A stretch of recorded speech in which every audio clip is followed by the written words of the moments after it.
back to fifth gear. It's time for Tiff to reveal everything you need to know about electronic stability control, the heroic little device that could save your life. Car manufacturers call electronic stability control different things like DSC, VDC and DSTC. They all work in the same way and combat the thing that causes 40% of all fatal accidents, skidding. And 2012 marks an important moment in ESC's history. From this year, every new model released for sale in Europe will have to be fitted with electronic stability control. Today, we're going to find out how it works. We're going to show you the cheapest used cars that have it fitted, and we're going to show you the shocking type of accident it can help prevent. ESC makes 25 calculations per second and automatically intervenes in a split second to prevent a skid. It means the average car has more computing power than the space shuttle. It's the culmination of a technological story that started more than 50 years ago.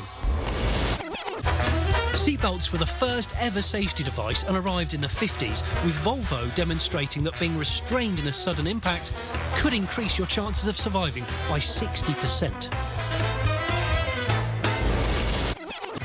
Another classic in the Safety Hall of Fame is the airbag.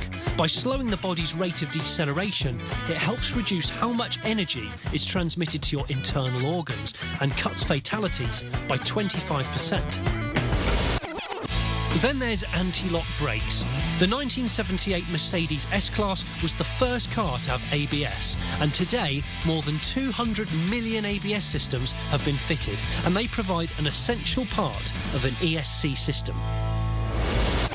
And now, to show you just why ESC deserves to be considered amongst the greats, I'm going to unleash the most dangerous and diabolical evasive driving on this wide cross-section of vehicles, all of which have ESC fitted as standard.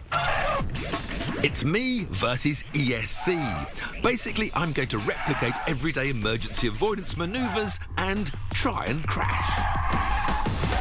So perhaps I'm on a motorway, cruising along 70 miles an hour, being very dutiful, and suddenly something goes wrong in front of me, and I swerve to avoid it in a hurry.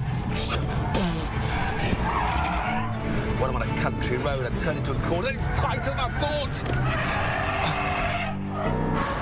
ESC works on the basis that prevention is better than cure.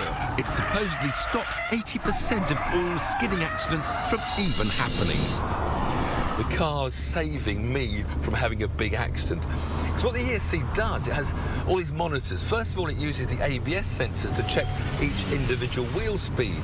Then it's got a G meter to test the roll, the pitch fore and aft, and the roll from side to side. Then it looks at how much throttle I've got, how much steering angle I've got. It analyses all these things 25 times every second, and then sorts them out to get me out of trouble. So if I turn suddenly, first thing it does is instantly take away the throttle from me. Then it'll apply the brakes on the inside of the car to help pull the car around the corner. And we've virtually come to a standstill without me touching the brakes at all. I can't, however much I try, get this car to do anything other than squeal to a grinding halt. I'm full throttle and I'm down to 20 miles an hour. These extreme swerve tests are the most recent addition to the ratings carried out by safety gurus Euro NCAP. They use a robot to produce a violent 270-degree steering input at 80 kilometres an hour, and they check that the ESC system keeps the car stable. The systems are so good these days that even top-heavy commercial vehicles can't be made to roll over. These really are amazing systems. You almost think you're a brilliant driver. I mean, at 70 miles an hour, the car just won't go out and shake however hard I try. In fact, the ESC systems are so good nowadays, you don't realise how good they are until you switch them off. We specially doctored the ESC in this Vauxhall Insignia so it was completely disengaged, something I wouldn't advise you to do. Suddenly get into a motorway. Avoidance and...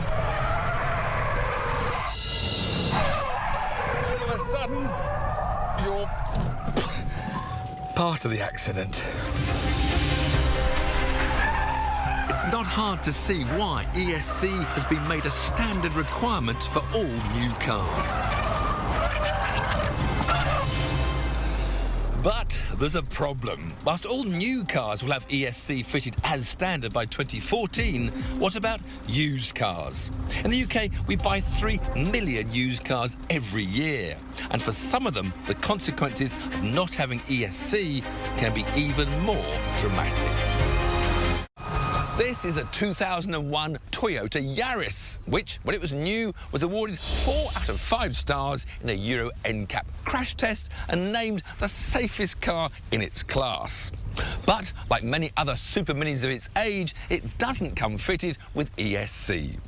To find out exactly how much danger you could be in, we've asked professional stuntman Steve Trulier to carry out a series of emergency swerves at ever-increasing speeds. Now let's see what happens if you're on a motorway doing 70 miles an hour.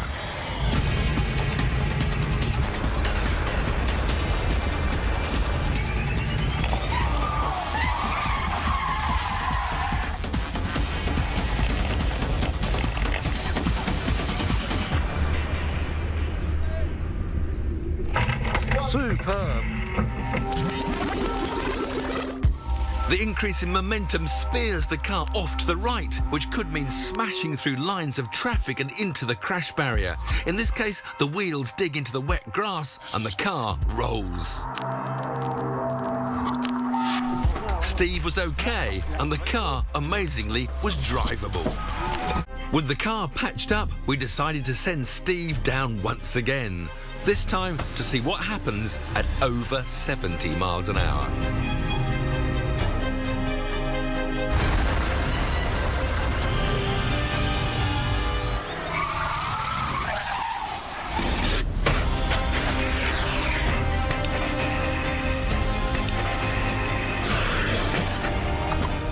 As Steve worked hard to dodge an imaginary obstacle, the car skidded right, then flicked left, tipping onto 2 wheels. A split second later, it was on its roof, before going full circle and popping back onto all 4 wheels.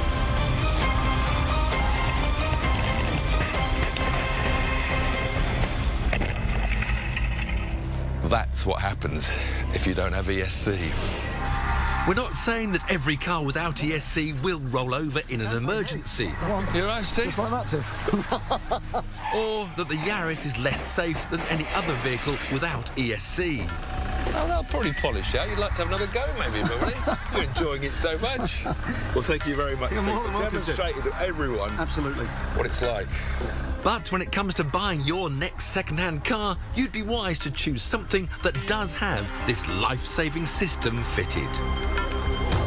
Oh, cup of tea? Love one.